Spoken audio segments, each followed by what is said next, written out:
bande mission na biso lelo na sangwa mawa na o Italie événement où tu es à Goma. Il y a une roquette et outil ko éclaté na Goma. Je pense que bao baza ba bolé na chaîne na biso ba outil mona compte rendu oyo gouverneur et porte-parole la gouverneur militaire à outil pesa. Il y a eu 5 blessés selon les informations que nous avons reçues. La même qui bango l'hôpital malheureusement mon corps la Koufi dont nous présentons nos sincères condoléances à sa famille. 4 batailles sur l'hôpital. Ceux qui bilan et s'alourdir ou soit ceux qui informations changées de Rozonga et pas na bino pour na koyebisa bino que non il y a évolution ou soit il y a changement d'information. Donc continuer à conformer bino. Les bangonions sont pris en charge par les gouverneurs militaires. Il y a Nord Kivu. Sans plus tarder, toujours quand on a 4 informations de biso, on va dans l'information du biso, quand on est bon on titre na biso, et ça que nakati y ensemble comme d'habitude. Et loko kuna mawa bazo kanati balingi babeta na makofi Jacques Ndala balingi babeta bato makofi. Qu'est-ce qui s'est passé? Jacques Ndala kanyi mutema moni ke simbite alobite abimi na media Moïse Katumbi alobi kuna na kati ya parti na bango secrétaire général na bango yaza bolingi tenge ezo simba te na niveau ya Tiango. Jacques Ndala amimoni batielie bato banankasi banoko ye donné bolingi tenge azui akiotia bango na liste ensemble. Jacques Ndala tala boye batu oyo batikala ozala na ensemble te bakomi kuna habité akokanga mutema te il faut kaka loba yango nde apanzi nteke na osala commentaire ebele te na olingi na bolanda Jacques Ndala ndenge ye moko azobeta lisolo ya makambo na bango. Le secrétaire général, en complicité avec son équipe, ils imposent des candidats dans la Tchangou, parce que je suis candidat dans la circonscription de la Tchangou, juste parce qu'ils ont des acquaintances.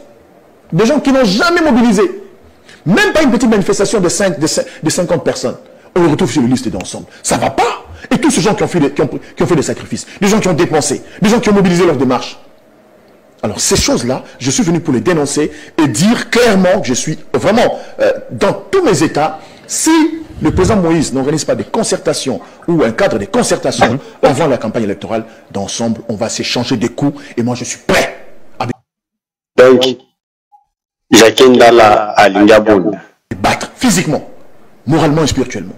Pourquoi prêtez-vous à Christian Mwando les intérêts? Donc Jacques Ndala à Lingabonda moralement et spirituellement. Mais spirituellement à Kobunda Neni. C'est-à-dire, il y a combien de bakis pour le éviter spirituellement. Déjà, à aucun n'est pas. Nabundu ja Congo, à Kokendo Luka, Kisi, toi qui n'est pas, Tata Cardinal, à Senga et Baboun. De vouloir remplacer Salomon Escadela. Non, mais attends, mais il est haut représentant de Katumbi, on le voit à l'Équateur, on le voit au Congo central, il va faire quoi? On est en pleine année électorale. Mais c'est Katumbi qui l'invite dans sa délégation. Il n'a qu'à rester dans les Katanga où il a créé un conflit avec le frère de Katumbi. Les frères de Katumbi aujourd'hui, ce qui est censé être le coordonnateur provincial du parti dans le Haut-Katanga, a des problèmes. Il n'est plus actif à cause de Christian Mwando.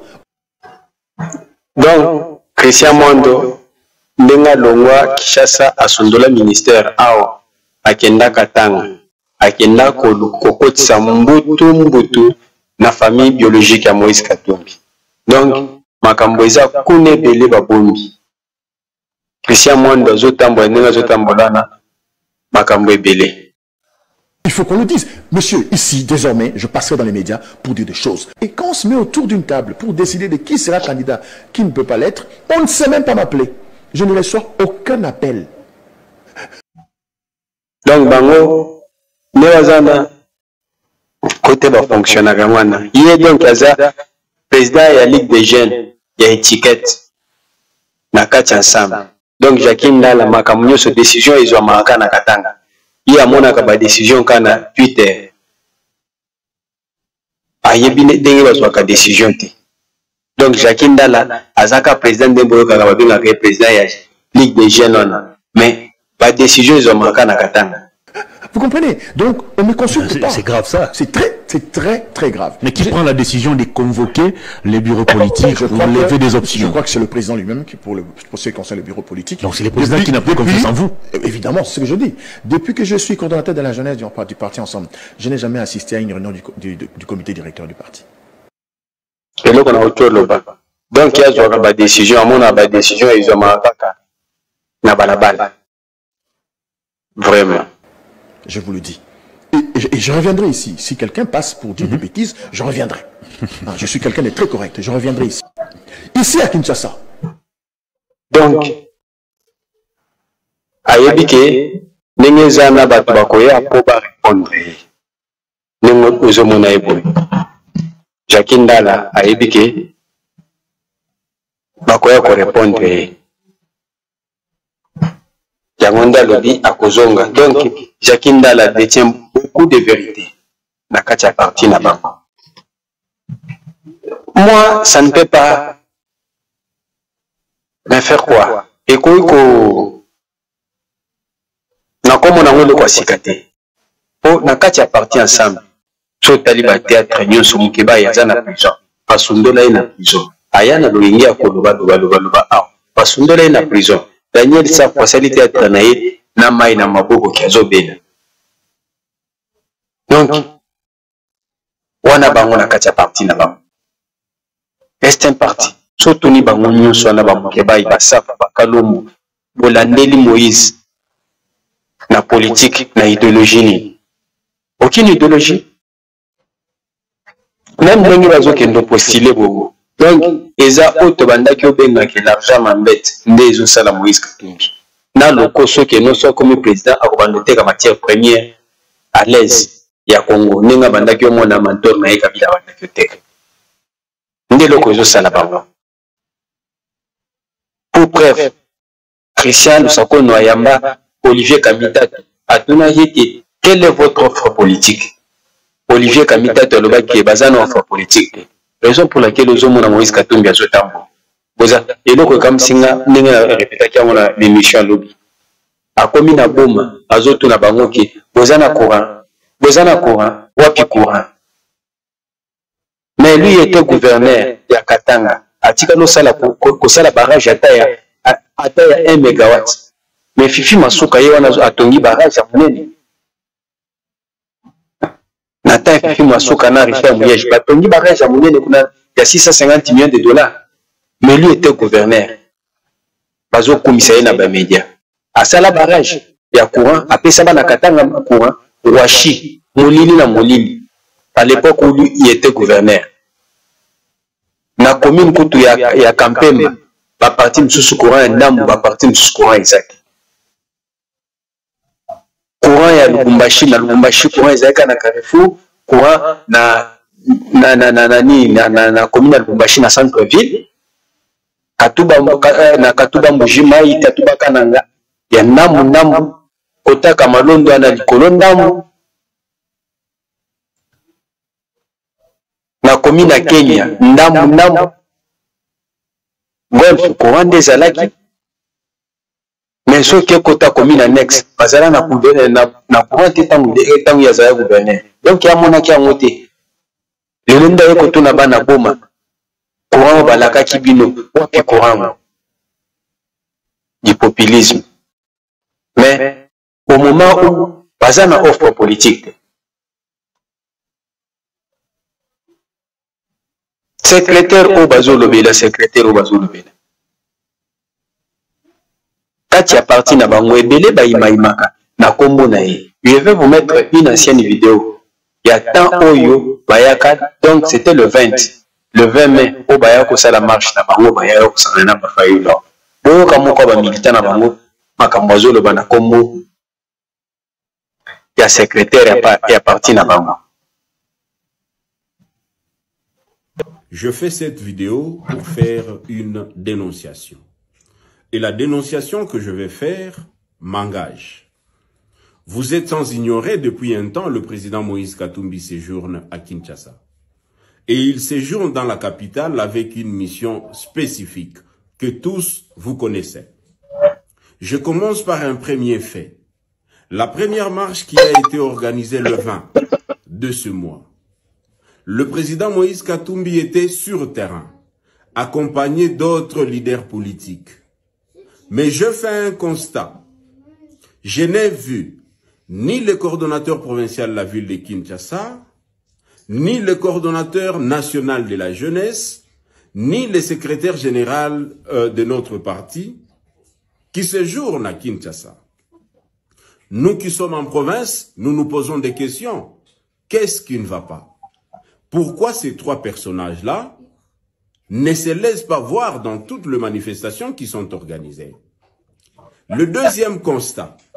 Le jour que le président Moïse Katumbi devait se rendre au Congo central, il était accompagné d'autres jeunes, d'autres militants. On a fait encore le même constat. Ni le coordonnateur provincial de la ville de Kinshasa, ni le coordonnateur national de la jeunesse, ni le secrétaire général de notre cher parti Ensemble pour la République.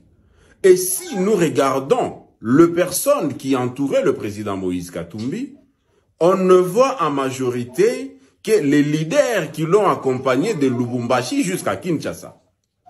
Mais ceux qui sont sur place, les gens qui étaient censés l'accueillir et l'accompagner, on ne voit personne.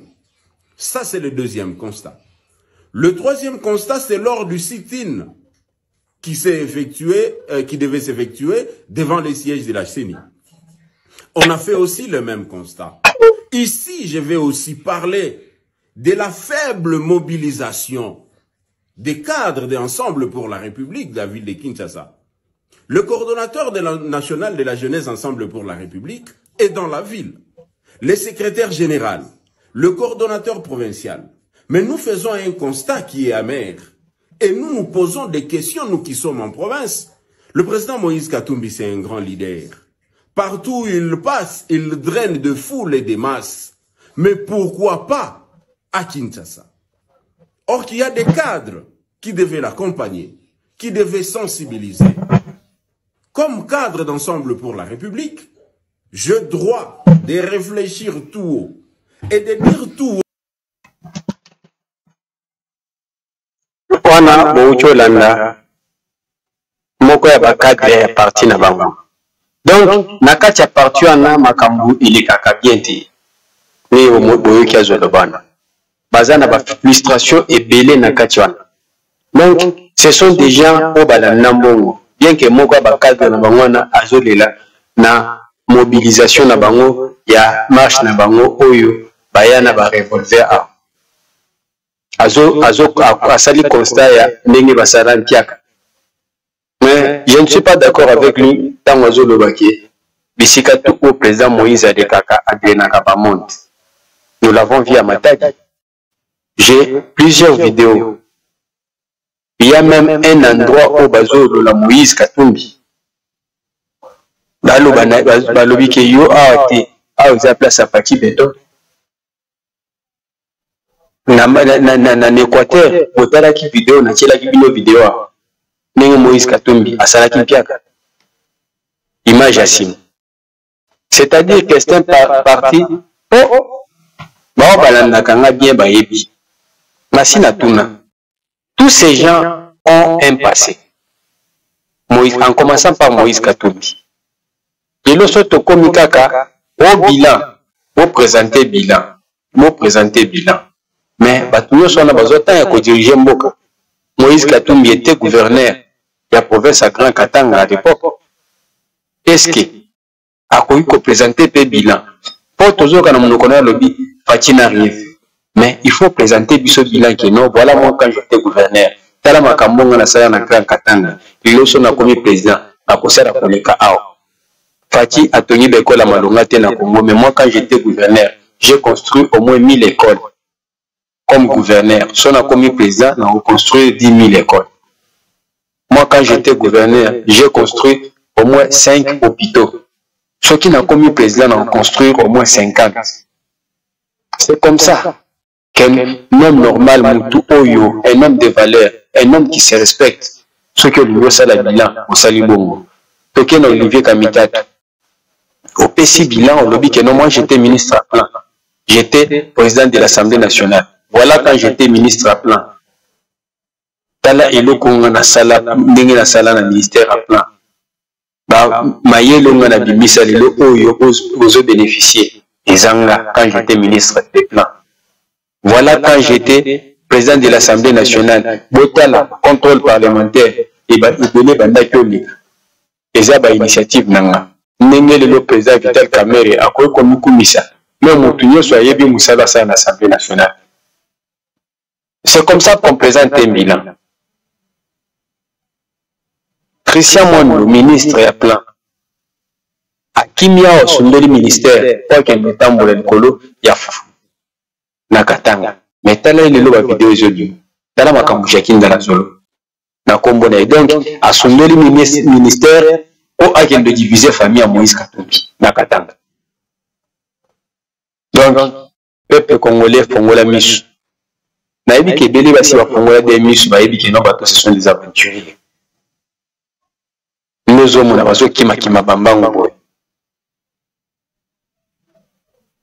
comme nous parlons, Makambu, il y a élection au Izokoma. C'est-à-dire que le président de la République était à Bruxelles. Il y a maquillé lobby et pas dans la communauté congolaise. À ce moment-là, qui n'a pas bango. Asola ki makambo belé ba die sika moko mais ngami mingi na lingaka soki mutazo loba na retenir ba phrase oyo na moni keza ya makasi koki oyo toloba nini we echuba kanga na linga boyo ka parti na kati ya video tango zima loba kwa loba aloba kinini oyo nakoya. Faut continuer la bino. Cette conférence, je vais la demander parce que je crois que le soutien, avec le soutien de nos compatriotes, et évidemment le soutien de Dieu, nous allons réussir à sortir notre pays du gouffre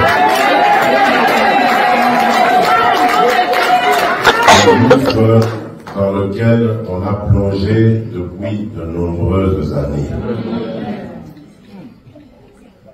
À commencer déjà par la situation sécuritaire. Vous savez que c'est depuis 1994 Zaïre, à l'époque devenu ensuite la République démocratique du Congo, tire le diable par la queue. Parce que nous avons eu le malheur d'ouvrir nos portes à nos frères voisins qui subissaient les affres du génocide. Et depuis lors, les malheurs se sont invités dans notre pays. Nous n'avons cessé de compter nos morts dans l'indifférence la plus totale de la communauté internationale. Mais aujourd'hui, je peux vous dire que grâce à la diplomatie efficace, volontariste et surtout intelligente que nous avons menée, je suis vraiment en mesure de vous dire que la situation est en train de changer en notre faveur.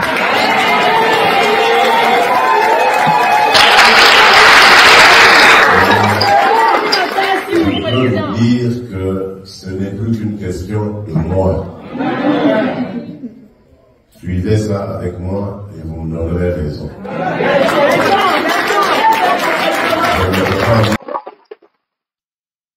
Vraiment.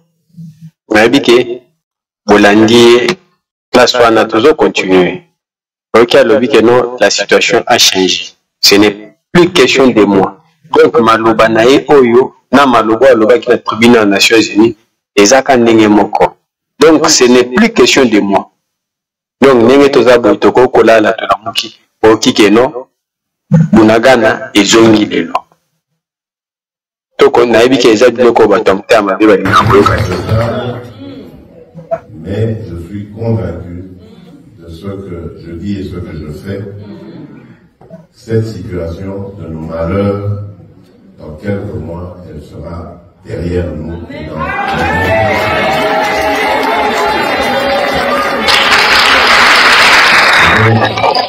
Cela, pour que ça réussisse, ça doit passer par ma réélection. Sinon, ce sont les ennemis de la République démocratique du Congo qui reprendront le dessus, avec la complicité de certains des nôtres, ou qui se disent des nôtres. Certains qui se disent congolais alors qu'ils sont en intelligence avec l'ennemi, le fossoyeur, l'auteur de nos malheurs. Et donc, nous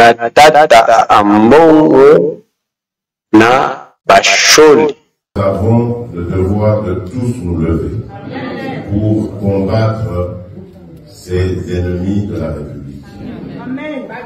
C'est vrai, nous sommes dans une démocratie, mais on ne doit pas profiter de la démocratie pour faire du tort au peuple en complicité avec nos ennemis. C'est ça. C'est pour ça que j'avais dit en son temps, c'était à Mbujimaï, certes je suis démocrate, mais je n'hésiterai pas à écraser.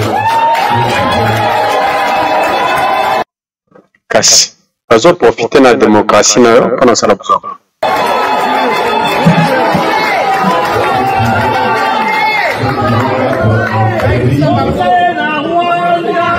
La stabilité et la sécurité de notre pays. Et je vais le faire sans regret, sans remords. Je ne suis pas un dictateur, je ne suis pas un sanguinaire, mais pour défendre mon peuple, défendre notre dignité, je suis prêt à tout. Je crois qu'ils ont reçu le message et ils n'ont qu'à bien se préparer. Alors, je crois, Bolandi, président de la République, Ndenga Lobby, on se prépare.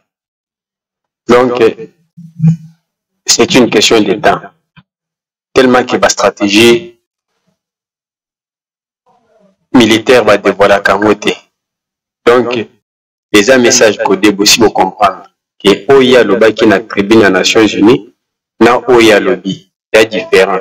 Les Akandengemoko, différent c'est ati. Donc, c'est-à-dire, la République démocratique du Congo est déterminée.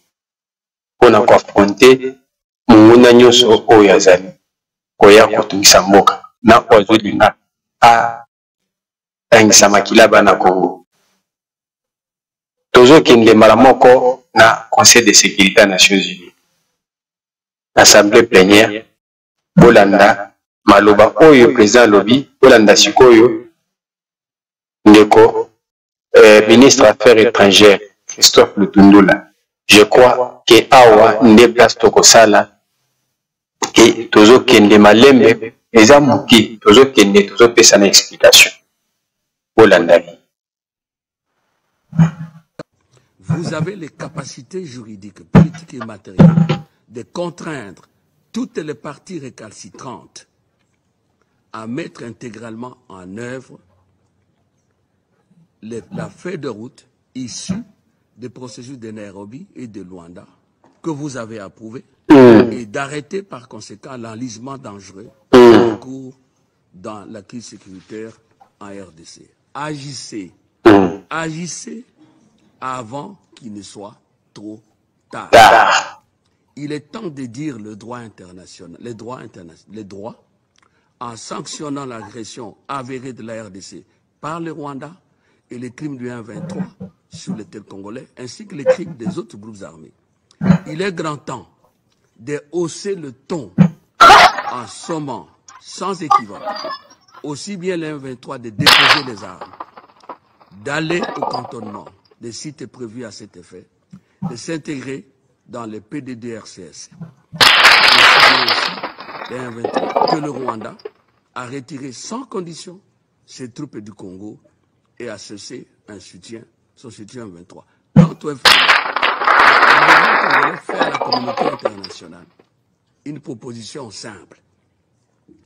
Les membres du FDLR ne sont pas des citoyens congolais. Pourquoi le Conseil de sécurité ne peut-il pas concevoir un plan d'éradication des FDLR pour l'exécution duquel la RDC est prête à... Asenga kaka bisoto négocier na FDLR. Mais bango moko jamais bazana bakoki koyebisa Paul Kagame a discuté na ba FDLR. Mais basenga ka bisoto discuter na ba M23. Mais kaka Nations Unies oyo. Na boy kotiela bino discours ya Bintou Keïta. Makambo lobi. Très bien. Participer activement. Nous vous tendons cette main. Pour sa part, la RDC n'a pas failli à ses engagements. Nous ne cesserons jamais de nous battre pour protéger l'intégrité territoriale et l'indépendance de notre... Naïbike, Bolandi, bien, Christophe Le Tondola. Donc, eza ke tozani azane loko biso RDC tozani loko oyo ezo empêcher biso te poto ninga bandaki mona biso liso ya o guerre umeli guerre ya est umeli bino RDC eza responsabilité na bino non ata soki responsabilité na biso batu oyo lelo bazo se mettre trouble oyo zo pesa Kagame priorité ils ont payé même nini raison na nzela ko lobakeno azokota na ko pona ba FDLR. C'est la communauté internationale aussi qui RDC et fungola couloir pour bakota. Mais les communauté internationale est incapable ya kozongisa batwana. Mais il faut appliquer des sanctions. Tomoni guerre Ukraine na Russie, besoin appliquer sanctions contre la Russie. Ya ndenge na ndenge. Mais même situation de la RDC, vous êtes incapable d'appliquer sanctions contre le Rwanda. Il y a monde Christophe Tundula et Bissibino. Il faut appliquer les droits. Il faut sanctionner là où il faut sanctionner. Mais hypocrisie na bino. Bino nde boyela biso awa ne bandeli. Bintou Keïta ki oyebisa bino. Que non. M23 azana manduki bazoko kako bundisa M23 te po M23 azana ba armes sophistiquées ou même Nations Unies Monisco azana. Mais juste là depuis qu'ils ont commencé la guerre tochikalo mona ni char de combat mon côté M23 tochikalo mona hélico mon côté M23 mais Monisco azana ba hélico d'attaque azana ba char de combat mais Bintou Keïta akenda ke bisabino ke non M23 azana yugundeli kolika ya Monisco. Monisco azana même na ba drone. Mais M23 Bintou Keïta ke lo bakuna keno basoko ka M23. Parce que baza na kati ya kopwana. Monisco azana kati, Nations Unies azana kati.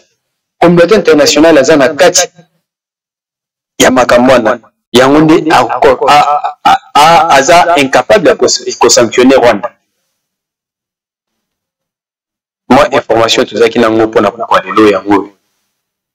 Au sein de bino s'abonner à la chaîne Abisso. Pour s'abonner massivement. Donc, vous avez pour l'information. Merci beaucoup.